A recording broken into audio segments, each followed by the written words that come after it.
मैं doctor Anita Mukherjee, principal institute of public health and hygiene.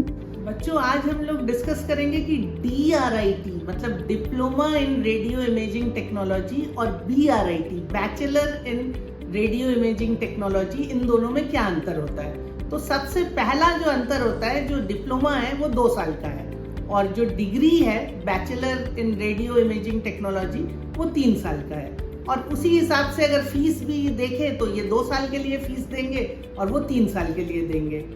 तीसरा difference ये है कि इसको डिप्लोमा पास करके जो आपको जॉब मिलेगा वो थोड़े कम अमाउंट से शुरू होगा, मतलब वो 15,000 से 45,000 पर मंथ। लेकिन जो डिग्री करके जो जॉब का जो सैलरी होगा वो 25,000 से 60,000 का होगा।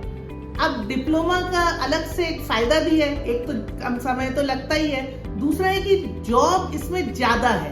इसमें जो जॉब होता है वो टेक्नीशियन का जॉब होता है, तो ज्यादा होता है। कोई भी डायग्नोस्टिक सेंटर कुछ भी खोले जिसमें कि एक्सरे होता है तो ये DRIT वाले उसमें चाहिए होते हैं, तो उनका जॉब अपॉर्चुनिटी ज्यादा है bachelor in radio imaging technology से। लेकिन जो bachelor of radio imaging technology है, जब वो जॉब करने के लिए ज्वाइन करते हैं तो उनका पोस्ट होता है टेक्नोलॉजिस्ट का, तो उनकी सैलरी थोड़ी ज्यादा होती है। और उनके लिए एक एडवांटेज रहता है, जो बैचलर कोर्स करते हैं bachelor in radio imaging technology, वो आगे master in radio imaging technology भी कर सकते हैं। और इंडिया में कोई दूसरे गवर्नमेंट जॉब पाने के लिए जो ऑफिसर ग्रेड के जॉब है उसमें मिनिमम क्राइटेरिया होता है ग्रेजुएशन।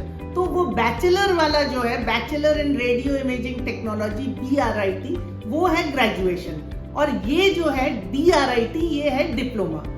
और इसके अलावा है कि जो कई जगह होता है कि उसमें बैचलर की जरूरत ही नहीं होती है, सिर्फ डिप्लोमा वालों की ही जरूरत होती है। और कई हॉस्पिटल्स होते हैं वो बैचलर से ही लेते हैं। और डिप्लोमा वालों का एक एडेड एडवांटेज है कि ये 2 साल का कोर्स करने के बाद बहुत सारे यूनिवर्सिटीज में अगर वो bachelor in radio imaging technology करते हैं तो उनको 1 साल का या कहीं 2 साल का बेनिफिट होता है। उनका जो डिग्री होता है उसको बोलते हैं लैटरल एंट्री, मतलब उन्होंने 2 साल का डिप्लोमा ऑलरेडी किया हुआ है, वो अब 1 साल कहीं जाके यूनिवर्सिटी में करेंगे तो उनका वो बैचलर डिग्री हो जाएगा, bachelor in radio imaging technology. और कई यूनिवर्सिटी में है कि 2 साल का डिप्लोमा करने के बाद जब वो bachelor in radio imaging technology करते हैं तो उसमें उनका 1 साल का बेनिफिट होता है, मतलब 3 साल का जो ड्यूरेशन है उसकी जगह उनको 2 साल का करना पड़ता है बैचलर की डिग्री।